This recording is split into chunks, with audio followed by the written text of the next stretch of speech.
नमस्कार, मैं हूं आपके साथ राखी लांबा और आप देख रहे हैं न्यूज एक्सप्रेस। तो सबसे ज्यादा इन लोकसभा चुनाव में अगर कहीं बीजेपी को नुकसान हुआ है तो वो राजस्थान है, क्योंकि राजस्थान में ये नुकसान बीजेपी के मुख्यमंत्री भजन लाल शर्मा को भी ले डूबेगा। भजन लाल शर्मा से जो उम्मीदें थी वो उम्मीदें पूरी नहीं हो पाई और अब नुकसान जो हानि होगी, जो ठीकरा फोड़ा जाएगा, वो सीधे सीधे सीएम पर ही फोड़ा जाएगा। अब ये वसुंधरा राजे के लिए तो खुशखबरी हो सकती है, क्योंकि वसुंधरा राजे पहले से इस बात को कह रही थी कि आप मुझे या तो मुख्यमंत्री बना दीजिए, नहीं तो फिर 2.5 साल वाला फॉर्मूला अपनाकर 2.5 साल मुझे मुख्यमंत्री पद दे दीजिएगा और उसके बाद में अगर मैं कार्यकाल मेरा अच्छा रहता है तो आगे भी मेरा ही नाम मुख्यमंत्री के लिए सत्यापित कर दीजिएगा। लेकिन अब खेला यह हुआ कि भजन लाल शर्मा के नेतृत्व में जो लोकसभा का चुनाव लड़ा गया, इन लोकसभा चुनावों में राजस्थान में कांग्रेस को 7 से 8 सीटें मिली, जिसके बाद बीजेपी का मुंह लटक गया और भजन लाल को यह टेंशन हो गई कि अब मुख्यमंत्री का पद हाथ से चला जाएगा। इस्तीफा देने तक की बात सामने आ रही है। सूत्रों के हवाले से यह खबर है कि अमित शाह का माथा ठनक गया है। प्रधानमंत्री नरेंद्र मोदी लगातार लताड़ लगा रहे हैं कि भजन लाल शर्मा को मुख्यमंत्री अगर बनाया गया था तो पहले ये क्वालिटी क्यों नहीं देखी गई कि लोकसभा चुनावों में ये चेहरा जीत दर्ज करवा पाएगा या नहीं करवा पाएगा।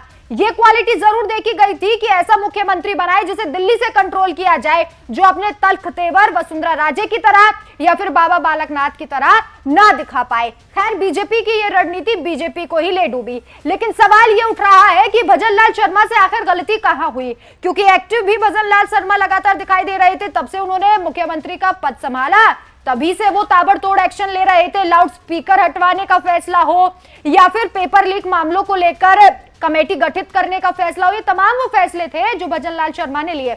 लेकिन इसके बाद भी सवाल है कि भजन लाल शर्मा से गलती कहां हुई।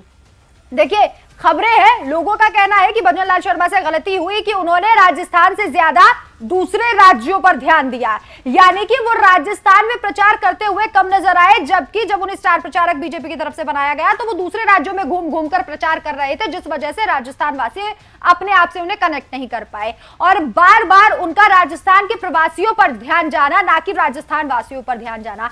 इसके अलावा यह कहा जा रहा है कि पेपर लीक का जो मामला है वो लगातार बढ़ता चला गया, जिससे जनता खफा थी, युवा खफा थे और इसका खामियाजा भले ही गहलोत सरकार में हुआ हो, लेकिन इसका खामियाजा भजन लाल शर्मा को भुगतना पड़ा।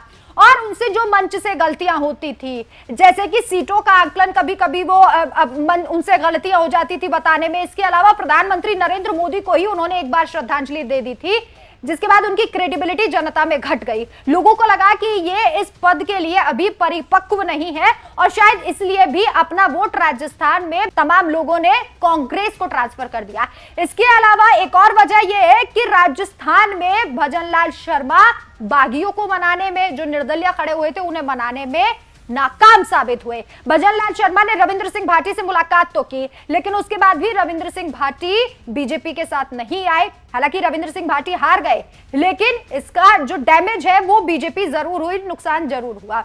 इसके अलावा भजन लाल शर्मा को जनता ने एक मुख्यमंत्री के तौर पर शायद नहीं देखा, इसलिए भी बीजेपी का वोट जो है वो कुछ ना कुछ ट्रांसफर हो गया। तो बागियों से लड़ने में असफलता मिली, इसके अलावा अपनों को मनाने में असफलता भजन लाल शर्मा को मिली और अपने राज्य में कम एक्टिव होकर दूसरे राज्यों में ज्यादा एक्टिव होना भजन लाल शर्मा के लिए, उनकी कुर्सी के लिए खतरा हो गया।